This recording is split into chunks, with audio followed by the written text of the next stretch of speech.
Ok? Então, vamos lá? Iniciando, então, mais uma aula, mais um momento de estudo voltado para o livro de Eclesiastes. Deixa eu abrir aqui os nossos slides. Ok, meus irmãos, então vamos para mais uma aula. Hoje o nosso estudo será sobre o destino de todos os homens. Acho que deu aqui uma... Acho que não pegou ali o título todo, mas vamos lá. Então, o destino de todos os homens é o título da nossa aula.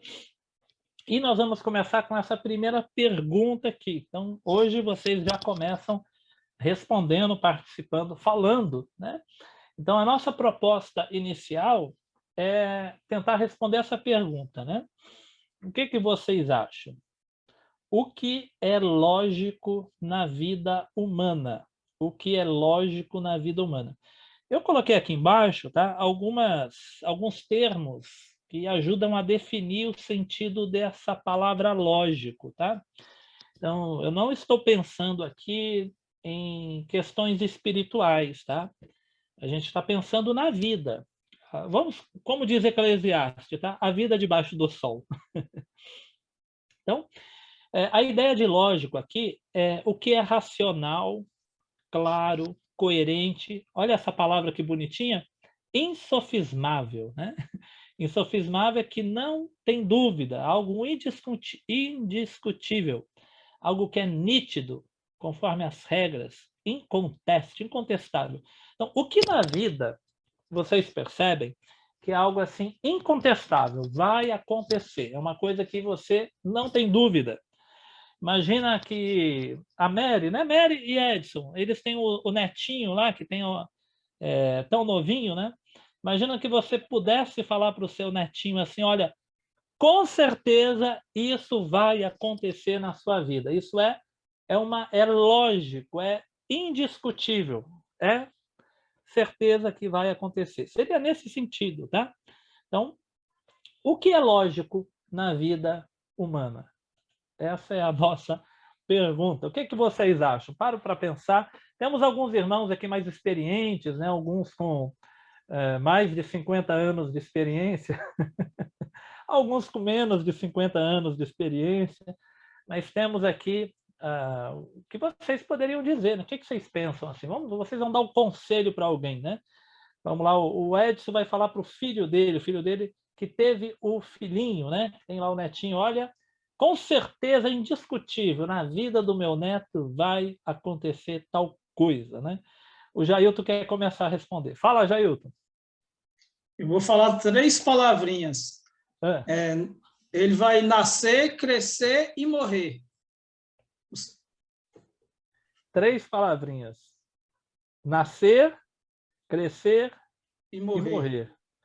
Mais alguém aí? O que vocês percebem? Será que tem alguma outra coisa que a gente pode dizer assim? Olha, isso é, como diz no popular, né? É batata. É batata, vai acontecer. A Mary levantou a mão. Vamos lá, Mary. Diga, Mary. Tá fechado o microfone, tá? Eu tinha fechado aquela hora de todos. Por exemplo, primavera, verão, outono, inverno.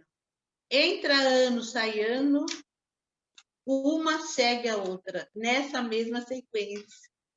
Olha, Mary, você não está errada. Você não está errada, mas a pergunta, por isso que eu acrescentei vida humana, né? Porque na natureza nós temos de fato essas coisas assim que é certeza, né? Mas eu achei que a Mary ia fazer uma metáfora com a vida humana quando ela falou das estações, né? Se bem que o Jailton ali a gente pode juntar, né? A gente pode dizer que a nossa vida é como as estações, né? A gente vai desabrochando, vai florescendo, depois vai caindo as folhas, né? E tem alguns aí que já caiu, a minha está caindo. Pode fazer essa depois, né, vem o inverno, então Né? Isso é uma coisa lógica. Uma associação legal essa. Uma associação legal. Isso é uma coisa lógica, mas a vida pode ser interrompida no meio desse processo aí, né? Olha aí, né? Pode acontecer um acidente de percurso aí e você não chegar lá na velhice, né? Olha, o neto do Edson já nasceu, né? Então, quando eu falei ali do bebê, né? O Jailton falou, vai nascer, crescer e morrer. Mas a gente sabe que tem pessoas que não chegam nem a nascer, né? Então, às vezes é interrompido. Né? Vamos ver o que a Ana Paula vai dizer. Será que tem alguma coisa que a Ana Paula percebeu, assim, já na sua experiência, que é algo incontestável, uma lógica da vida? Diga, Ana Paula. A única coisa que eu acho que é incontestável na vida é que um dia nós vamos morrer. A morte. Né? Posso falar, Alexandre? Pode falar, Fernando. Bom, só existem duas coisas na vida que a gente tem certeza. Que vai morrer e pagar impostos. Olha, eu ia falar isso, Fernando. Quando eu fazia o cursinho lá da Central de Concurso, tinha um professor lá, um advogado, né? Que era para Receita que eu fazia o cursinho, né? Ele falava, na vida a gente só tem duas certezas, vai pagar imposto e vai morrer. Ele falou, respirou, vai pagar imposto. Ainda mais no nosso sistema, né? Você paga imposto indireto, né? Então, né?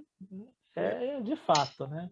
Bom, dito isso, né? Tá chegando mais irmãos aí, sejam bem-vindos. Eurides já está aí presente também, seja bem-vinda, né? A Alessandra levantou a mão, Alessandra, pode falar. Eu nem ia falar, mas eu fiquei empolgada com a discussão, as coisas bacanas que foram ditas.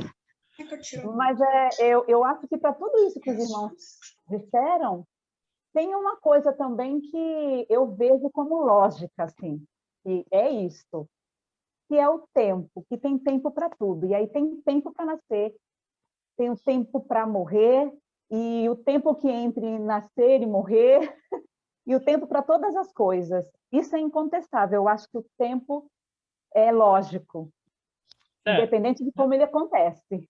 Sim, né? Diferente para cada um, né? Há tempo para todas as coisas. Há um tempo para todas as coisas. Eu acho que isso é lógico. Tá certo.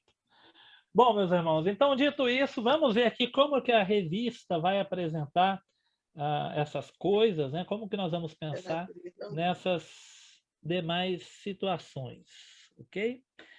Eu coloquei um mute geral de novo, se alguém precisar falar, depois abre o microfone. Nós temos o chat também, tá? Quem precisar depois usar o chat, pode usar também. Então, vamos lá. O que é lógico na vida humana? Foi a pergunta. E aqui nós vamos para o segundo slide aqui. Olha, essa é uma proposta da revista, mas eu concordo quase que 100%. Né? O mais lógico na vida é que a vida é ilógica. O que é mais lógico na vida é que a vida é ilógica. Né?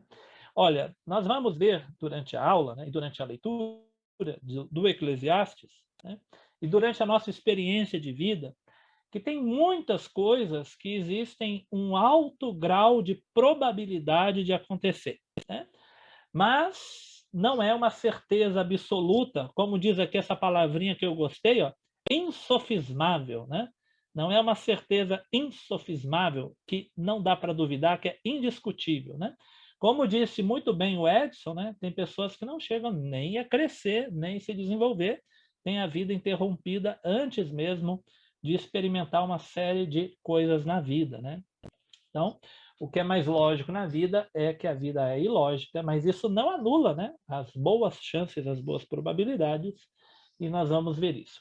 Evidentemente, estamos tratando da perspectiva humana, que é a perspectiva horizontal. Eu olhando para a sua vida e você olhando para a minha, né? Eu olhando para o mundo, você olhando para a vida de outras pessoas, é a nossa perspectiva. Na perspectiva divina, existe uma lógica. Porém, em grande parte, nos é inacessível. Uma parte da lógica divina, nós cremos, acreditamos, com base na fé, na revelação, nas escrituras, que de alguma forma, muitos dos eventos históricos, talvez não todos, mas muitos dos eventos históricos têm um encaminhamento divino ou caminho para um fim, né? Nós cremos numa história linear, que tem começo, meio e fim, essa nossa história presente.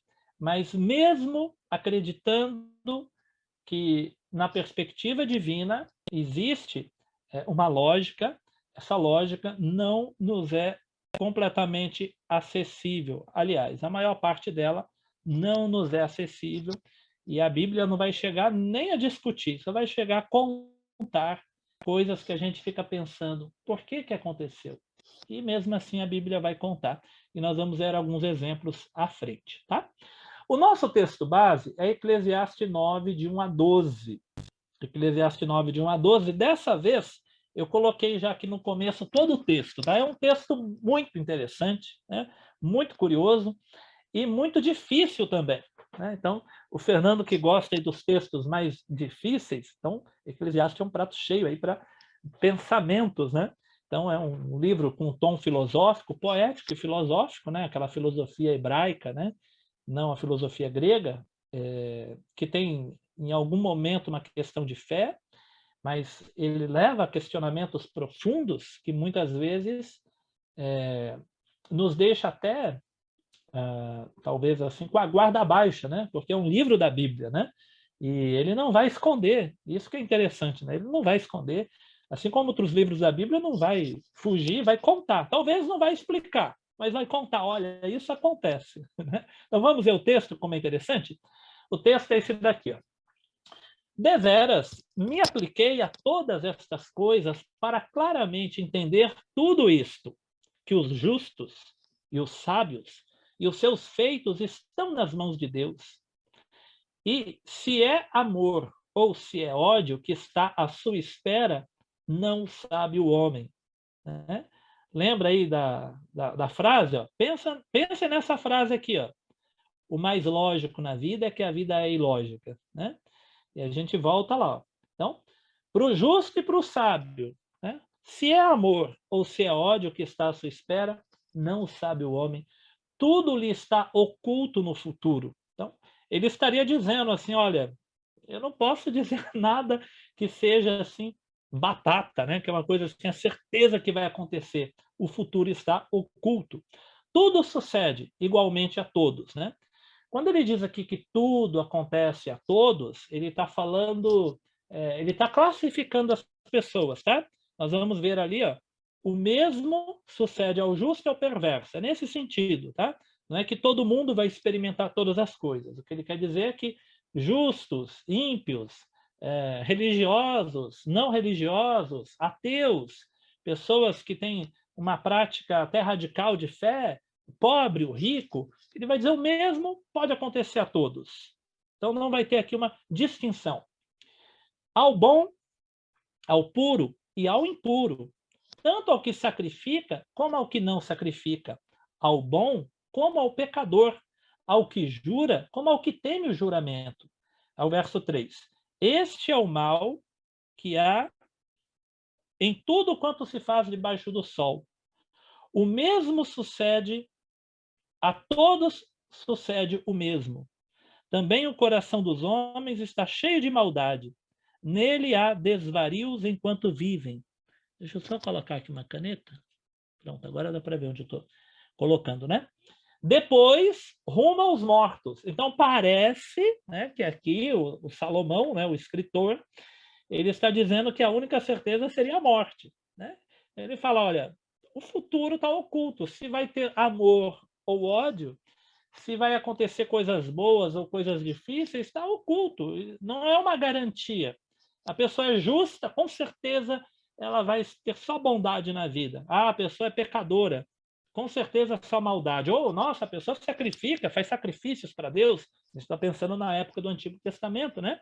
Uma pessoa muito fiel, tal, vai ter uma vida tranquila, né? Ou a pessoa não liga para Deus, vai ter uma vida difícil. Salomão está falando, olha, isso aí não é certeza, está tudo oculto.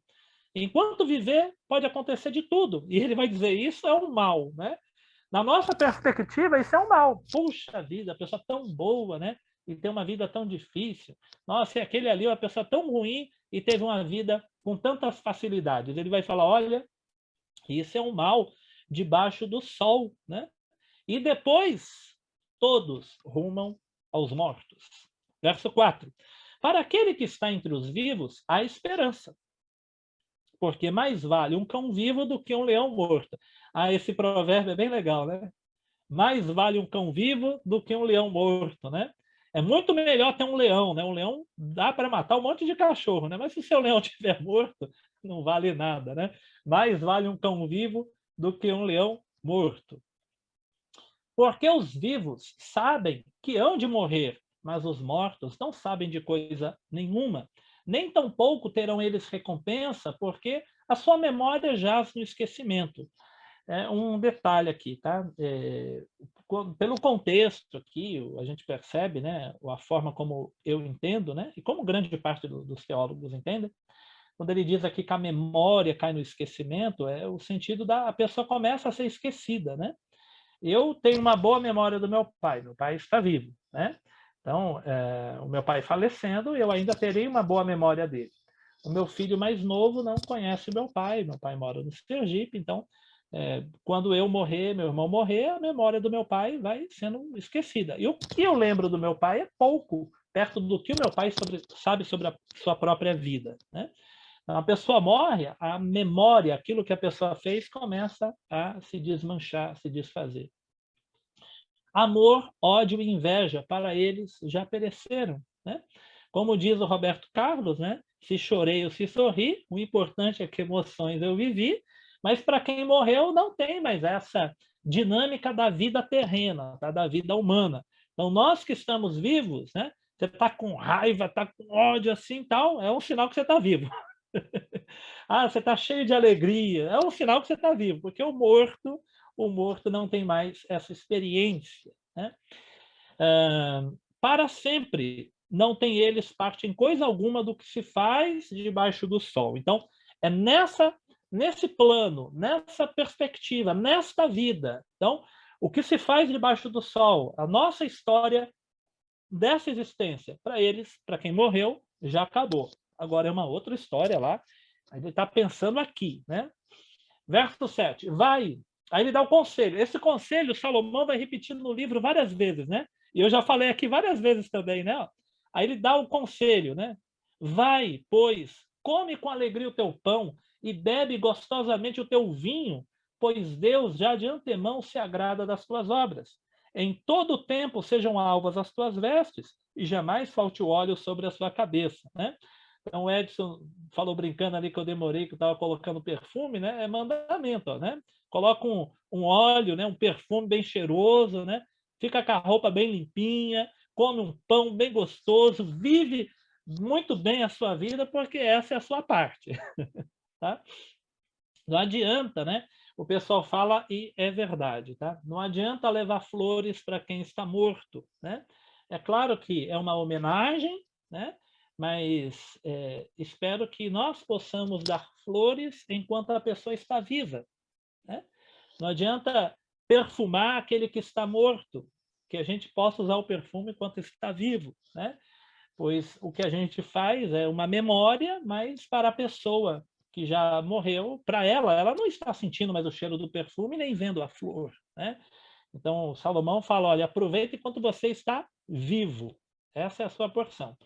Verso 9, goza a vida com a mulher que amas, todos os dias da tua vida fugaz. Tá vendo? A nossa vida é fugaz, é efêmera, é passageira, se desmancha como a névoa, como a neblina. Então ele diz, a sua vida é uma vida fugaz, é uma vida que está fugindo, é uma vida que está se esgotando. Então aproveite esse tempo de agora com a mulher que você ama, os quais Deus te deu debaixo do sol. A sua vida é fugaz, mas é a vida que Deus te deu debaixo do sol. Porque esta é a tua porção nesta vida. Então, é nesta vida, pelo trabalho que te afadigaste debaixo do sol. Depois a gente vai ver que Salomão aqui ele dá uma equilibrada, né? Olha que maravilha, Deus me prometeu pão, me prometeu vinho, me prometeu esses prazeres. Mas ele fala, ó, mas é do trabalho, né, que você se afadigou debaixo do sol, né? Então essa é a sua recompensa, mas ela é fruto do trabalho, não deixa de ser. O verso 10, tudo quanto te vier à mão, isso aqui é muito interessante, porque Salomão, ele não vai falar essas coisas e abandonar o gosto pela vida. Porque no sentido de ausência da eternidade e de ausência da crença da existência de Deus, ou da ausência de uma vida eterna, de uma vida após a morte, para muitas pessoas a vida se torna vazia, né? Não para todos, mas para muitos ela vai perdendo sentido. Mas Salomão está falando, olha, a sua vida é fugaz, vai passar rápido, a pessoa vai morrer, dessa vida não leva nada, mas enquanto você está vivo, o que te vier à mão, faça com todo o teu empenho. Olha o verso 10, né?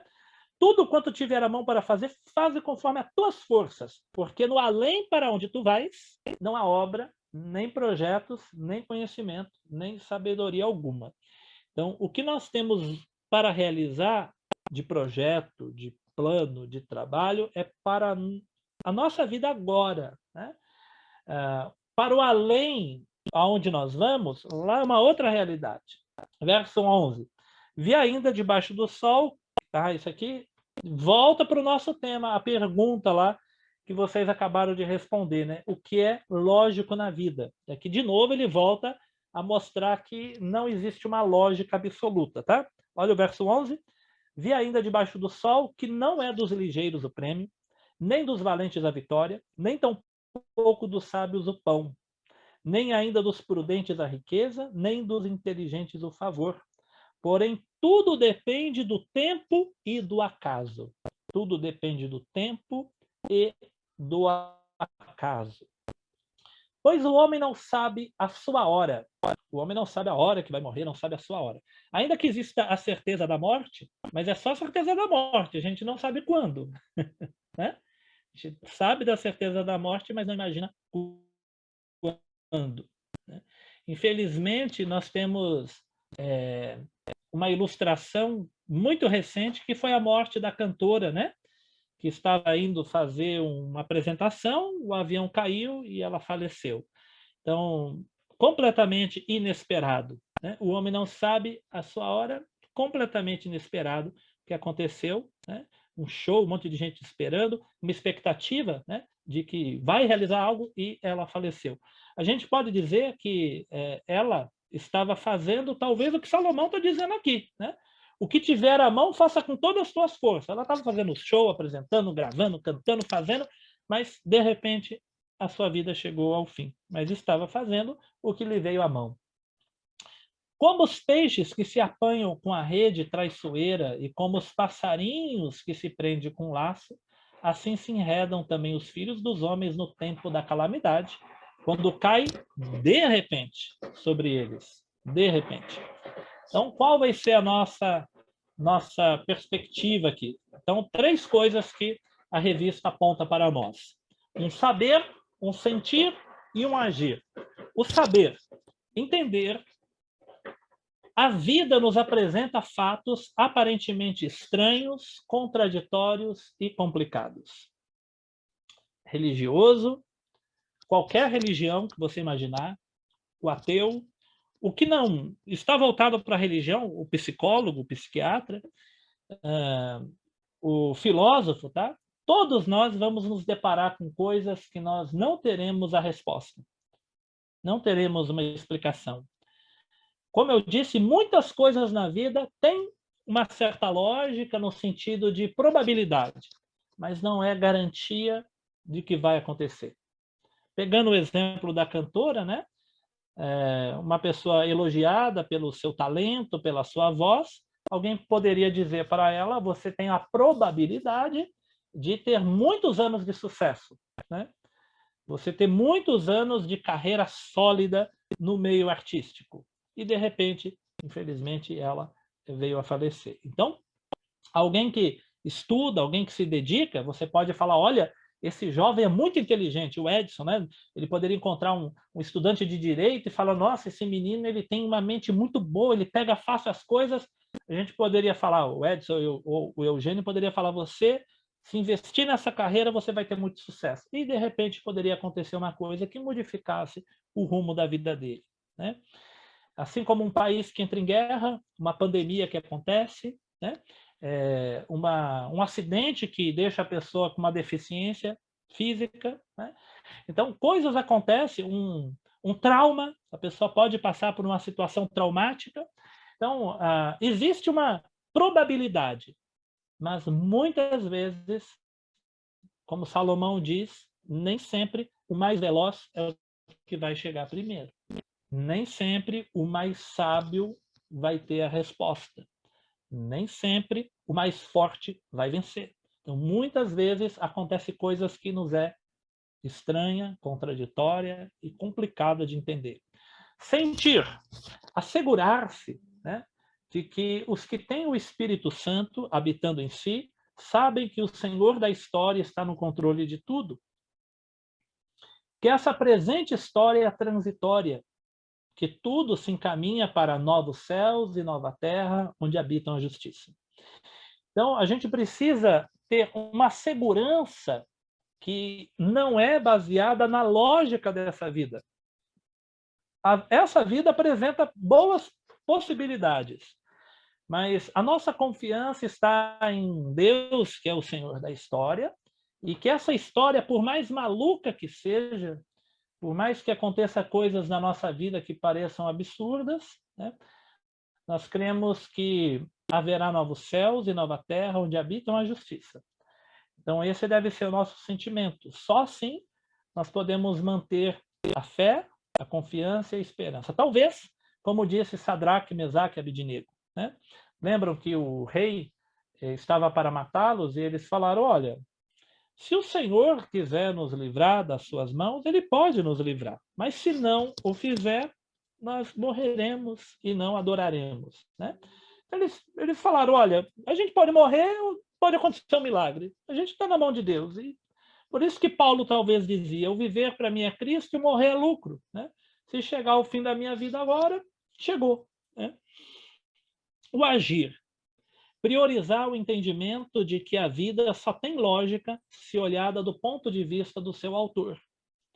E isso muitas vezes foge da nossa limitada perspectiva. E para muitas coisas não temos respostas. Eu coloquei aqui um exemplo de Atos 12, né? Como eu disse, muitas coisas a Bíblia não vai conceituar, especificar e explicar, mas ela vai contar. Ela conta livremente. E não está nem aí conosco, com as dúvidas que ficam nesse sentido, né? O exemplo que eu dou aqui é Atos 12. Por exemplo, Atos 12 começa assim, né? Tiago morreu ao fio da espada. Tiago, um dos 3 assim mais próximos de Jesus. Pedro, Tiago e João. O que a gente poderia dizer? Que esse Tiago ele teria assim um futuro brilhante entre os apóstolos. Ele é muito próximo de Jesus. Ele morre no começo da igreja. E no mesmo capítulo, um anjo vai e solta Pedro da prisão. Acontece um milagre. As correntes caem, o portão se abre e Pedro é liberto. Em nenhum momento, em Atos, vai explicar por que Deus resgatou um e o outro morreu.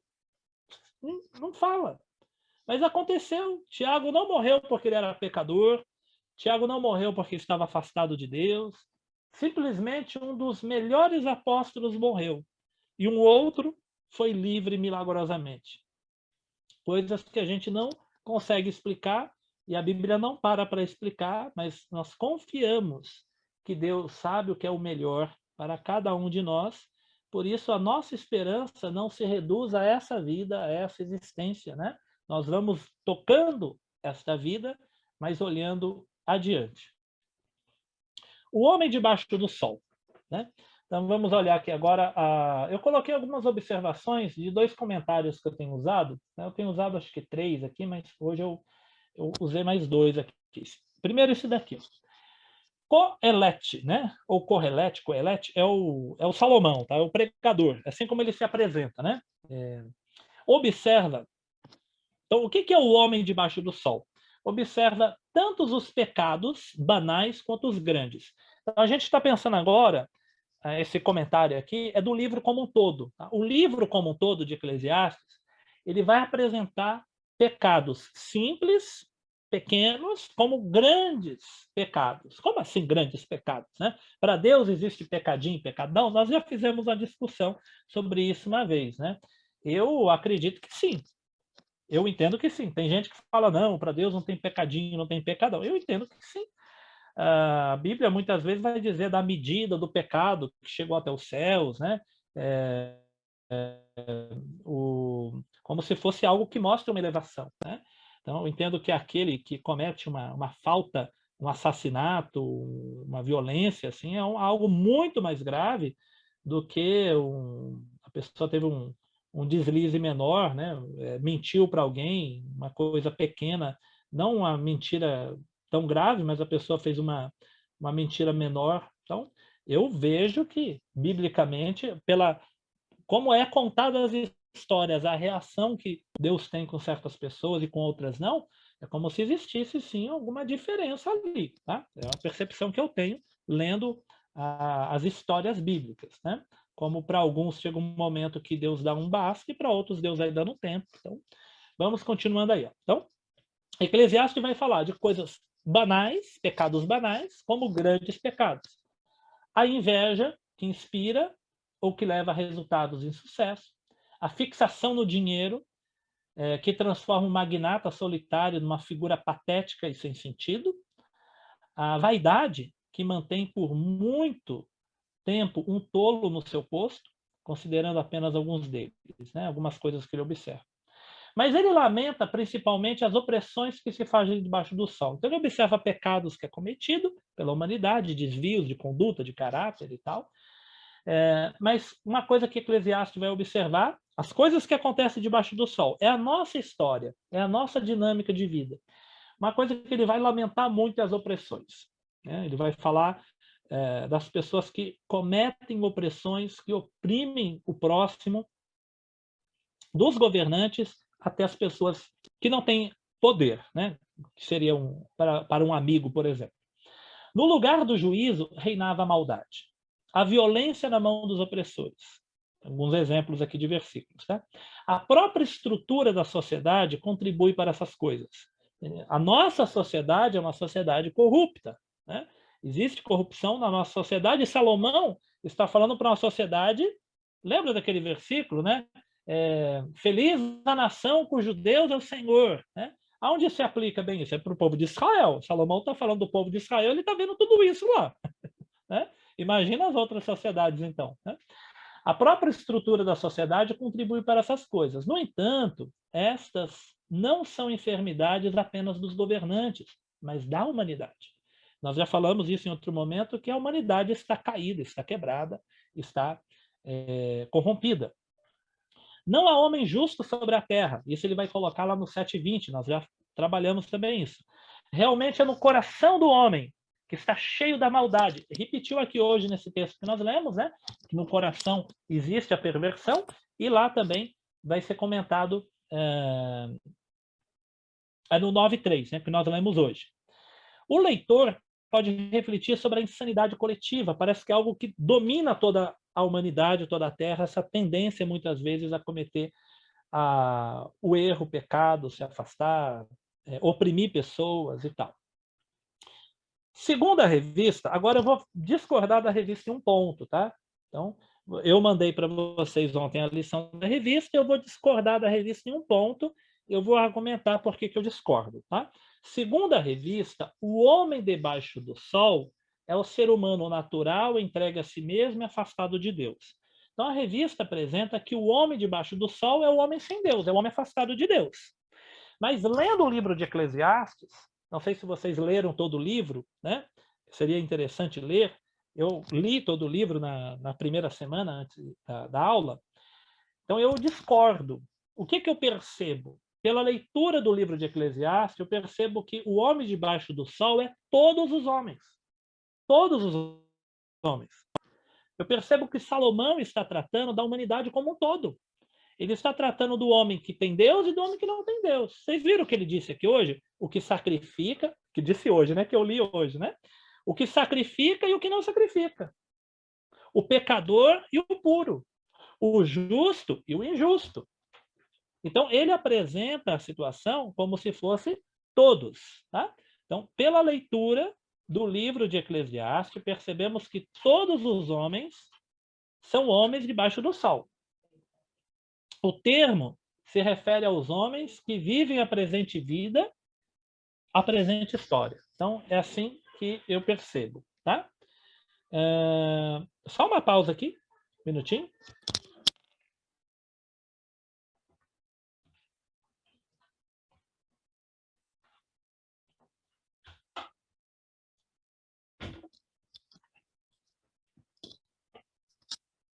Então, continuando aí. Ó. Então, o Salomão, ou o livro de Eclesiastes, ele vai trabalhar uma dicotomia, né? de dois, tá? Dicotomia.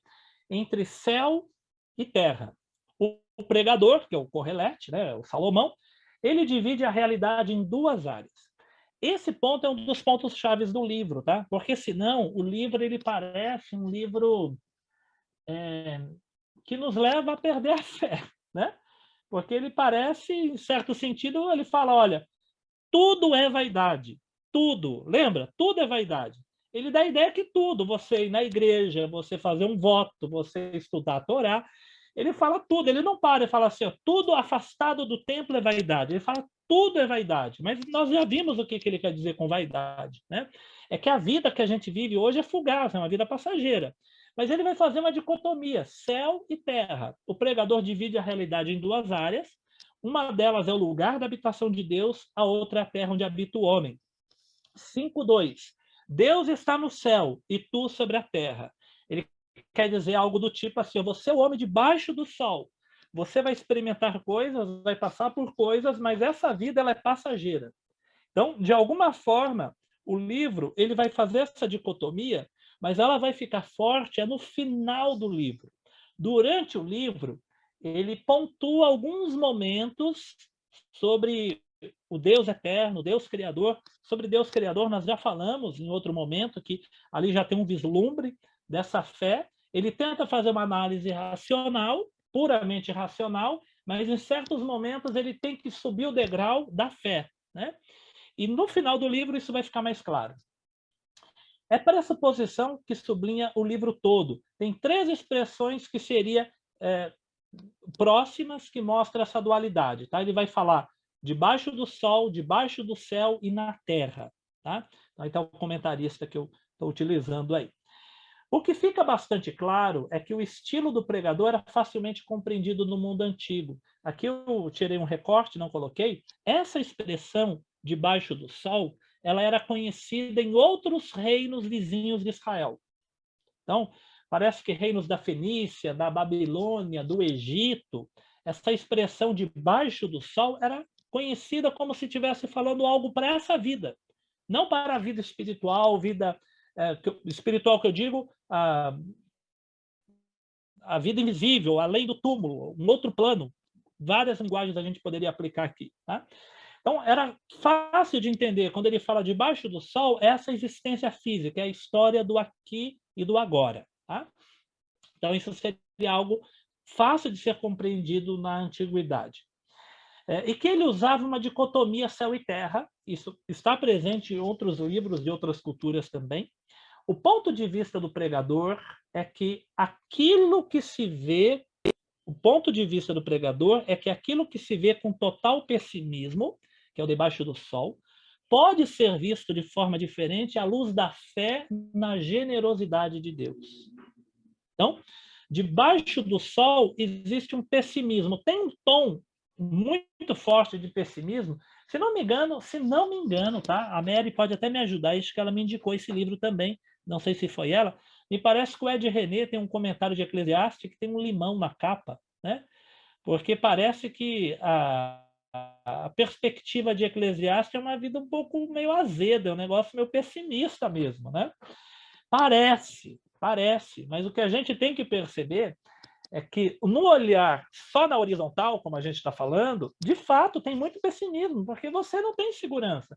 Você olha, às vezes, uma pessoa boa que morre, que dá tudo errado na vida, claro que não é uma certeza para todas, mas acontece, e às vezes uma pessoa que comete atrocidades tem sucesso aí na vida e morre sem pagar pelos seus crimes, vamos dizer assim, né?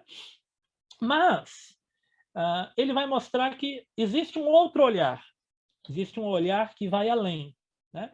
A humanidade não ganha nada debaixo do sol, a Terra é dominada pela futilidade, a Terra permanece para sempre, não há nada novo, vai se repetindo os ciclos da natureza.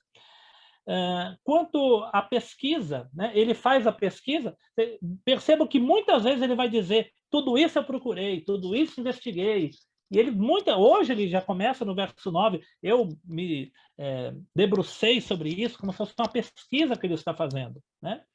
E ele põe o que ele encontra, e de repente ele põe algumas coisas que a gente vê que já caminha para a fé, né? Então, o pregador, né, ele procurou o que estava sendo feito, o que acontece debaixo do céu, debaixo do sol, e avaliou que recursos poderiam ser encontrados debaixo do sol. Sua busca de prazer, de forma semelhante, não encontrou esperança de lucro debaixo do sol. Ele diz que tudo é passageiro, tal. Tudo quanto era feito debaixo do sol, ele vai dizer, tudo isso é penoso demais, é pesado demais, buscar sabedoria, isso cansa. Ele vai falar uma série de coisas nesse sentido. E aqui a pergunta que eu faço, né? Será que existe uma contradição aqui? Não sei se vocês perceberam que da aula anterior eu falei uma coisa que hoje está sendo desmentida pelo Eclesiastes, por ele mesmo, tá? Não sou eu não, tá? Então, estou fazendo um paralelo aqui, ó, Eclesiastes 8, verso 12. Tá vendo? Lado a lado, ó.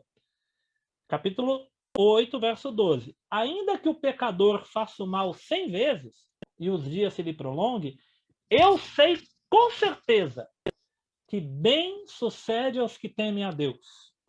Mas o perverso não irá bem, nem prolongará os seus dias. Será como a sombra, visto que não teme diante de Deus. O que ele está falando aqui é que aquele que é o justo, aquele que teme a Deus, com certeza vai ser bem sucedido. E ele tem certeza que o ímpio não será bem sucedido. Aí a gente lê no verso 9 que ele fala que não tem certeza o que vai acontecer na vida da pessoa, sendo boa ou má, né? Então ele coloca lá, ó, deveras, me apliquei. Tá vendo? Quando ele fala me apliquei, e isso ele vai aparecer em outros termos, até grifei na minha leitura que eu fiz, que muitas vezes ele para e ele fala como se ele estivesse fazendo uma pesquisa mesmo. Deveras me apliquei a todas essas coisas para claramente entender tudo isso. Vocês viram que ali no 8 ele disse com certeza, e agora claramente entender. Ele dá certeza nos dois, né?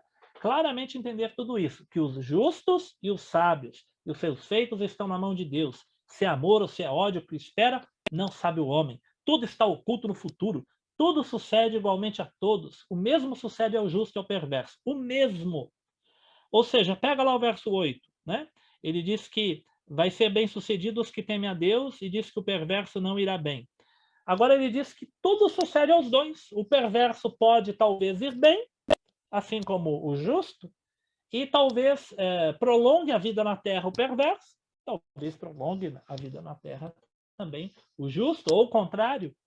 Então, será que existe aqui alguma contradição? E aí ele continua falando outras coisas, do pecador, do puro, tal, nós já lemos, né?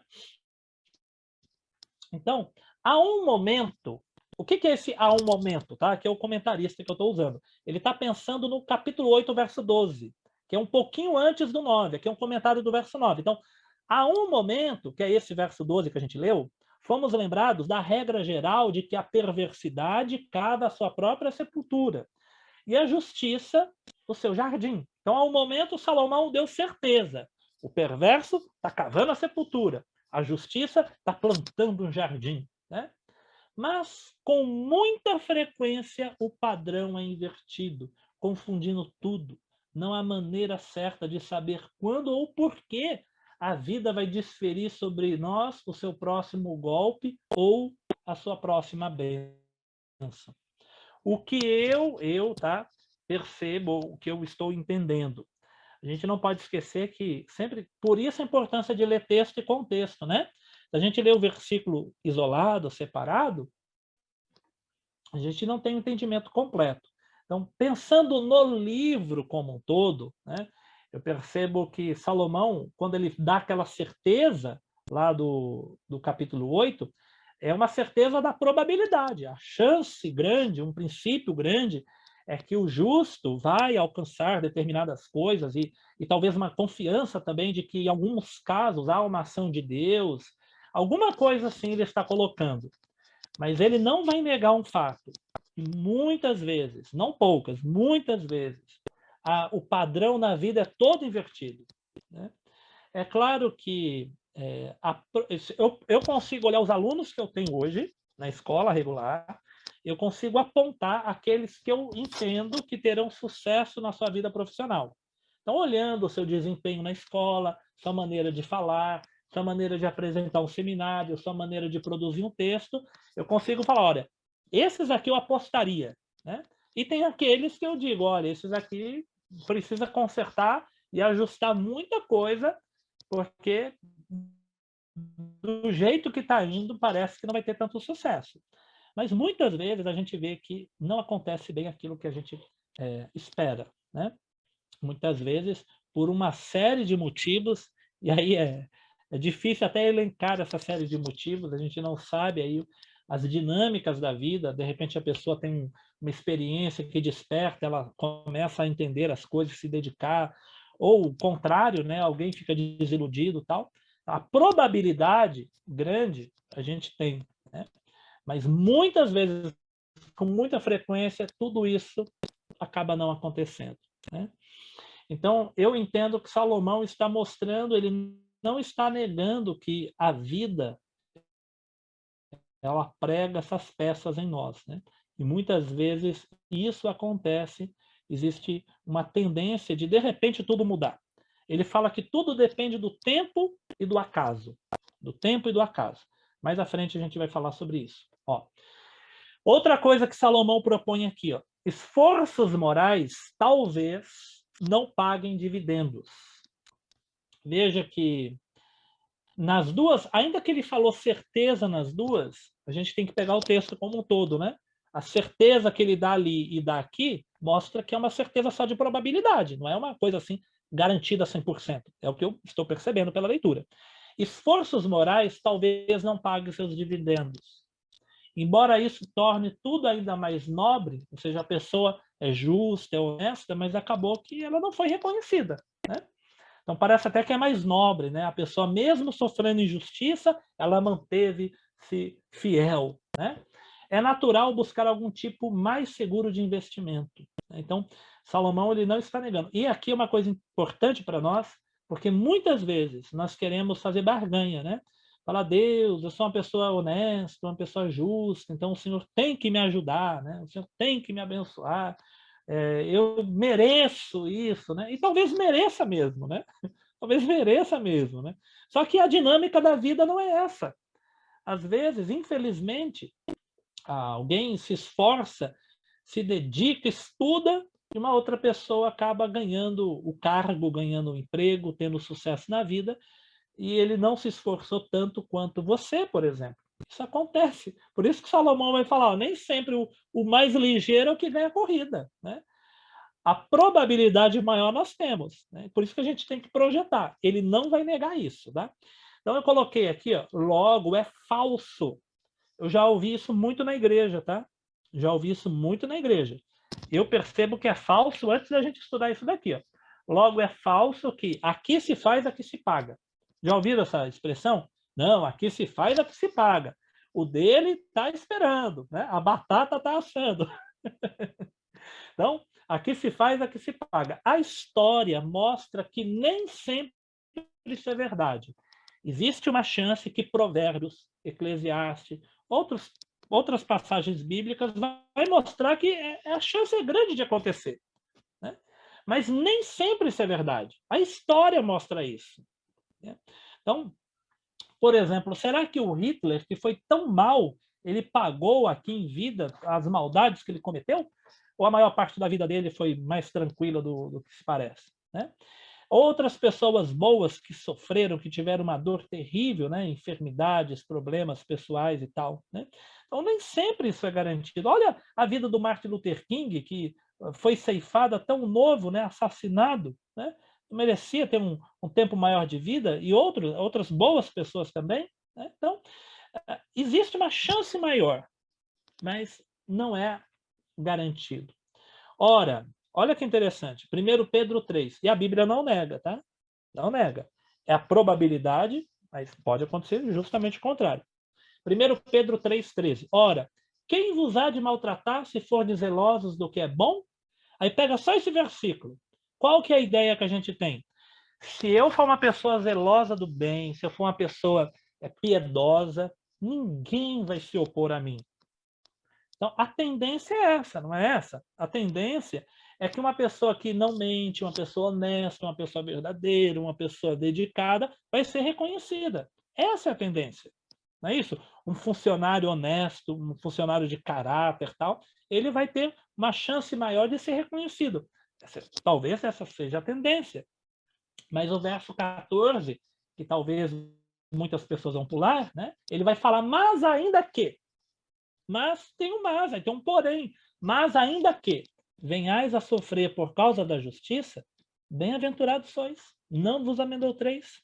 Portanto, com as suas ameaças, nem fiqueis alarmados. Então, Pedro vai falar que, se você se dedicar ao bem, Paulo fala, não há lei contra essas coisas. A prática do fruto do Espírito, lembra o fruto do Espírito? Não há lei contra essas coisas, né? Mas ainda assim, muitas pessoas podem sofrer pela justiça. Então, nessa nossa dinâmica, nesse mundo caído, nesse mundo quebrado, nesse mundo corrompido, muitas vezes acaba a lógica sendo invertida. Eu enxergo a lógica de Salomão aqui em Pedro. Eu, pessoalmente, estou enxergando aqui. Então, o verso 13 de Pedro é como se fosse o capítulo 8 de Eclesiastes. Os justos vão ir bem, né?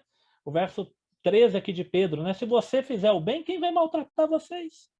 E eu entendo que talvez essa incoerência que aparece, inconsistência da vida, que aparece no capítulo 9, seja refletida aqui no verso 14, mas ainda que tudo aconteça o oposto do que se espera, ainda assim, não se amedronte, né? Não, Pedro vai falar justamente de uma esperança de novos céus e nova terra, onde habita a justiça. Porque Pedro sabe que nessa terra, nessa história presente, habita justiça com injustiça, né? Bom, naqueles termos que no verso 9 são 2 vezes acentuados com a palavra debaixo do sol, os prazeres simples da vida são os mais sadios.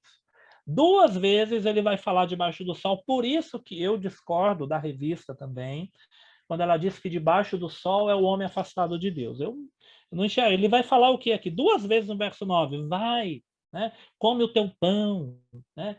Bebe o seu vinho, se alegra com a mulher da sua mocidade. Isso é o que Deus te deu debaixo do sol. 2 vezes ele usa. Então, os prazeres mais simples dessa vida são os mais sadios, mas ele equilibra com o trabalho. Você tem um trabalho pesado para fazer, mas o seu fruto que você colhe aqui na sua existência é o seu alimento, é você comer, você beber, você se alegrar com a sua esposa, com a sua família. Isso ele não vai negar. Vi ainda debaixo do sol, olha essa imagem que eu coloquei aqui, turma. Eu achei muito legal essa imagem aqui. Né? Então, vi ainda debaixo do sol que não é dos ligeiros o prêmio, nem dos valentes a vitória, nem tampouco dos sábios o pão, nem ainda dos prudentes a riqueza, nem dos inteligentes o favor. Porém, tudo depende do tempo e do acaso. Então, aqui está a nossa caminhada. À nossa frente tem sempre uma interrogação. Por mais prudente que a gente seja, né, não existe uma garantia de 100%. Por isso que a nossa fé e a nossa esperança jamais pode se reduzir a essa vida. Jamais pode se reduzir a este plano da existência. Ok? Então, vamos aqui. Ó. Ainda por cima, como se a morte e o mal não bastasse, né, que ele vai falar da morte, que nós já lemos, né, ainda um outro fator menor, né? Porque a morte encerrou tudo, a morte finalizou. Então, se você morreu, já era, né? Eu tenho alguns planos, mas se eu morrer, já era, acabou. Os planos foram embora, acabou, né? Então, mas ainda, além da morte, tem um outro fator, que ele vai chamar de o tempo e o acaso. O tempo e o acaso. O tempo e o acaso. Gente, olha um país como a Síria, que está em guerra civil.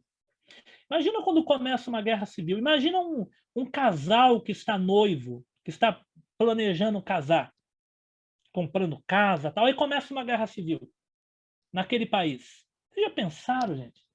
Vocês viram que um dos ministros do governo do Afeganistão, ele fugiu agora quando o Talibã tomou o poder, agora ele é entregador de comida, usando bicicleta lá na Alemanha.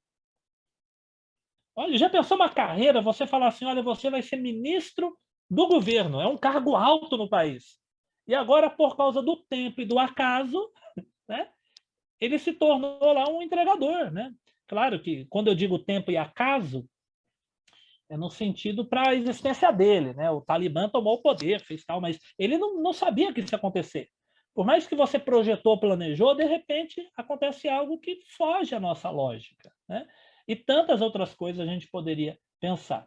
O homem bem organizado pode regalar-se da sua autossuficiência, porém, Correlete vê através dela a pura decepção.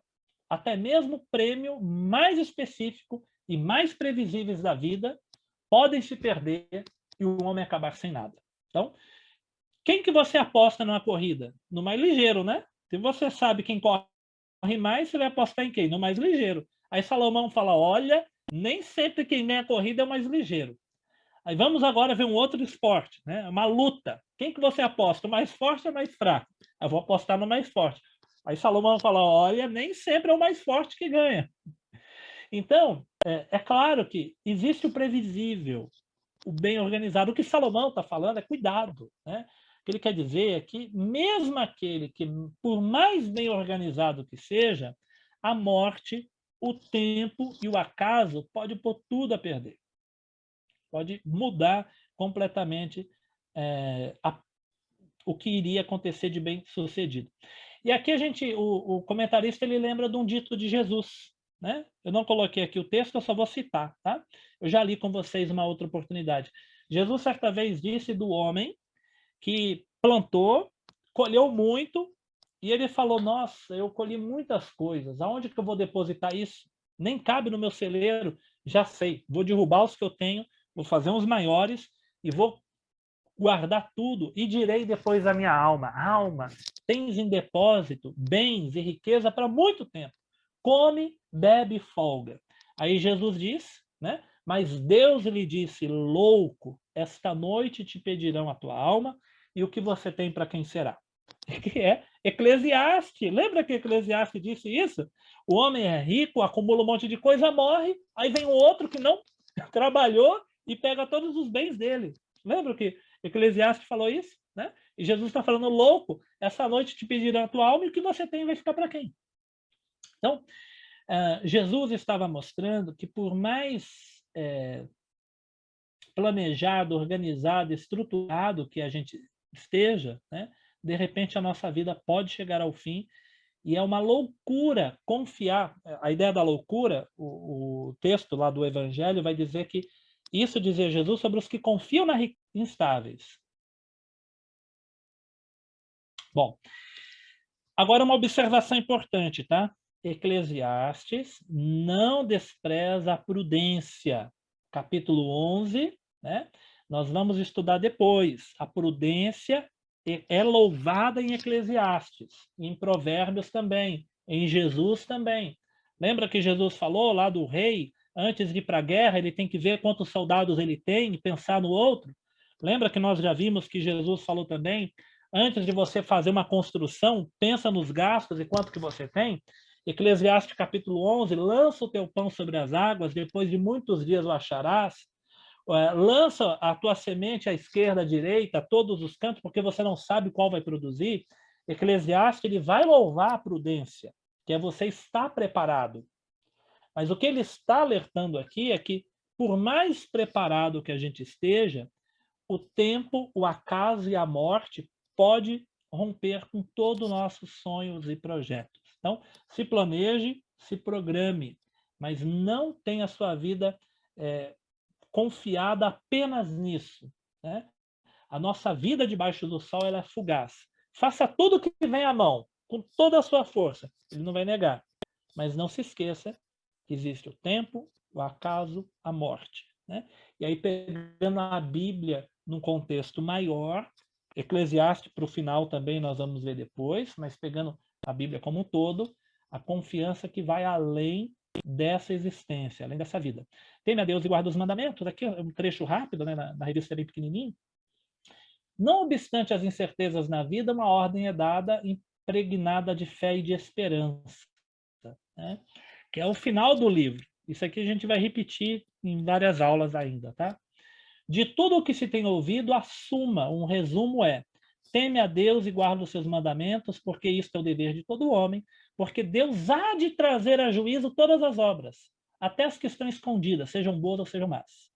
Então, o contexto aqui me leva a entender, principalmente do capítulo 12, nós vamos ver depois, ele está falando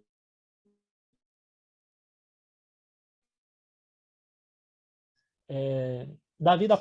Então, teme a Deus, guarda os mandamentos. Essa vida vai terminar, mas em um outro momento nós vamos nos encontrar com... Essa imagem é muito legal. Destino comum a todos. Esse destino aí é comum a todos, tá? O que a gente está vendo aí é comum a todos nós que estamos aqui, né? Então, em grande medida, né? Se não aconteceu o que o Edson disse, né? A vida da pessoa é interrompida muitas vezes, né? Mas antes de acontecer algumas coisas, mas geralmente, olha lá, né? Crianças brincando, namorados, né? Casados, casal idoso, faleceu a esposa, ficou só o marido, e depois os 2 túmulos, né? Então, esse destino, isso daqui é comum a todos. Esse é comum a todos. Este é o mal que há em tudo quanto se faz debaixo do sol. A todos sucede o mesmo. Também o coração do homem está cheio de maldade, nele há desvarios enquanto vivem. Depois, rumo aos mortos. No além, para onde tu vais? Então, Salomão está apontando um destino que é comum aos homens debaixo do sol. Por isso que eu entendo que o homem debaixo do sol é toda a humanidade. Todos os homens debaixo do sol vão morrer. É a morte. Nesse plano, o tempo presente, o mundo físico, a presente história, todos caminham para a morte. Todos caminham para a morte. De volta ao alicerce. Então, o que Salomão faz? O que eu percebo que Salomão está fazendo aqui, também vendo alguns comentários, né? Salomão deixou tudo instável. Você não tem certeza de nada. A única certeza que você tem é que você vai morrer. Pelo amor de Deus, Salomão, eu não vou levar Salomão para pregar na igreja, não. Tudo muito instável. Então, voltando a pouca coisa restou, depois dessa análise, Salomão faz não restar nada. Tudo é vaidade, tudo é ilusão. É exatamente isso que o escrito pretende, mas apenas como trabalho preliminar. Ele está demolindo para reconstruir. Se prestarmos atenção, veremos que as perguntas penetrantes que tem no livro, tá, que ele levanta, são aquelas que a própria vida faz. Então, Salomão está observando muitas coisas da vida, que é a frustração do cara que é rápido e perdeu a corrida, do cara que planejou e foi à ruína, foi à falência, do cara que pretendia viver muito e de repente morreu jovem, aquele que acumulou riqueza e morreu, e outro que nunca trabalhou, pegou tudo para si. Então, Salomão vê tudo isso. A pergunta que a gente faz, por que isso acontece? Ele pôde fazê-las porque nos capítulos finais tem boas novas para nós. Contanto, que paremos de fazer de conta, aqui talvez seja o ponto de Salomão, tá?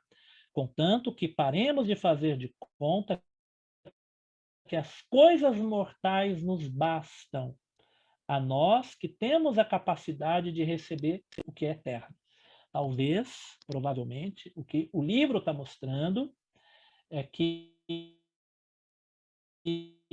as coisas dessa vida são importantes, mas elas não nos bastam, porque o que é dessa vida, a sua porção nessa vida, mas jamais esquecer do eterno.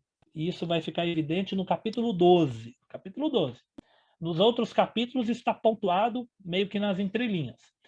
Enfrentaremos a espantosa conclusão de que nada tem significado, nada vale a pena debaixo do sol. Tudo é vaidade, nada vale a pena. É então que podemos ouvir a boa nova de que tudo vale a pena, porque Deus há de trazer a juízo todas as obras. Olha como ele termina. Então, depois que ele falou, nessa vida, olha, não vale a pena nada, tudo é ilusão, tudo é vaidade. Mas, teme a Deus.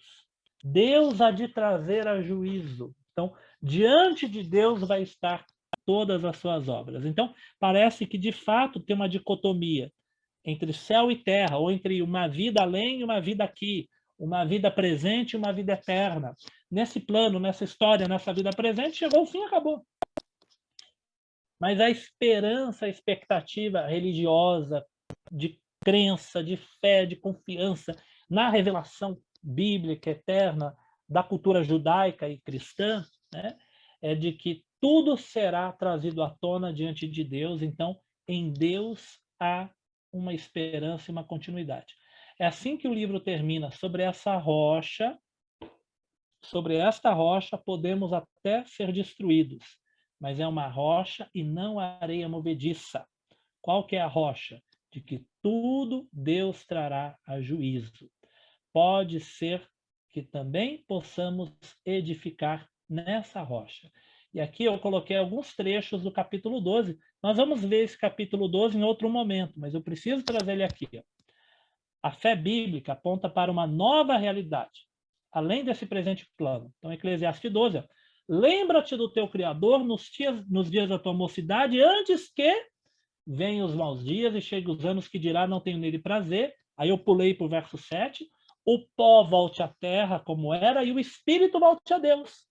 Então, a morte, ela encerra a nossa história dentro desta história maior. Mas o corpo vai voltar ao pó e o espírito vai voltar a Deus. E aí ele fala de tudo que se tem ouvido, a suma é teme a Deus, guarda os seus mandamentos, porque isto é o dever de todo homem, porque Deus há de trazer a juízo todas as suas obras.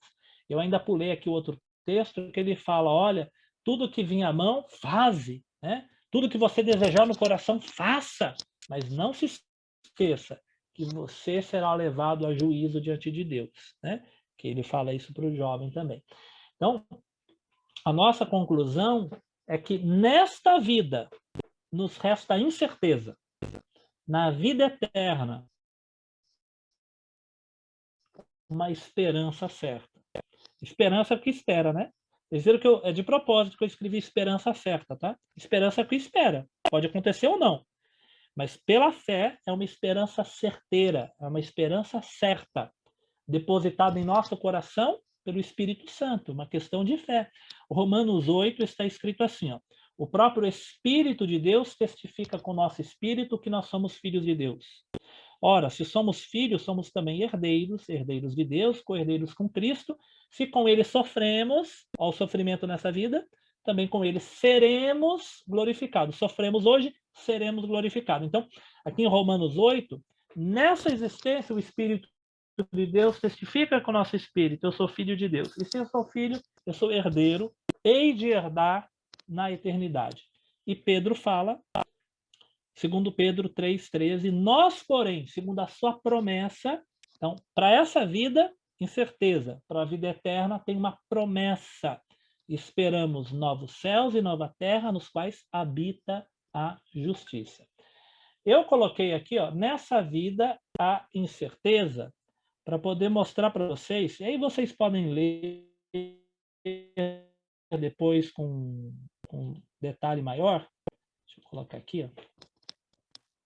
Tem um item aqui que está na revista, que é um testemunho, tá? Um depoimento. Então, ele coloca aqui, ó, Uma vez ouvi o depoimento de um cristão que antes havia sido travesti, convertido juntamente com o irmão na fé, de igual passado. Resolveram submeter-se ao teste para verificar a existência do vírus da AIDS. Foram juntos colher o material, né, e buscar o resultado. O amigo, contou ele, não estava infectado. Ele sim. Os dois se alegraram e se entristeceram juntos nessa experiência dramática. Então, primeiro momento, 2 pessoas fizeram o teste do HIV, um deu positivo, deu negativo. Eles se abraçaram, ficaram tristes e felizes. Felizes pelo que deu negativo, triste pelo que deu positivo. Olha o que acontece na sequência. Dias depois, o abençoado pelo resultado negativo do teste do HIV foi atropelado e morreu. O outro viveu ainda muitos anos, tornando-se capelão evangélico de um grande hospital em São Paulo, no tratamento contra a AIDS. Vocês viram? Não é interessante? Quanto uma pessoa que tinha tudo para viver, de repente morreu de atropelamento, e o outro que iria passar pela AIDS, a certeza de que iria talvez ter uma vida mais curta, acabou com o tratamento, tendo uma vida mais longa. Então, nem sempre, é claro que a probabilidade geralmente não é essa. É nesses casos que nós somos pegos pelas coisas inexplicáveis da vida, né?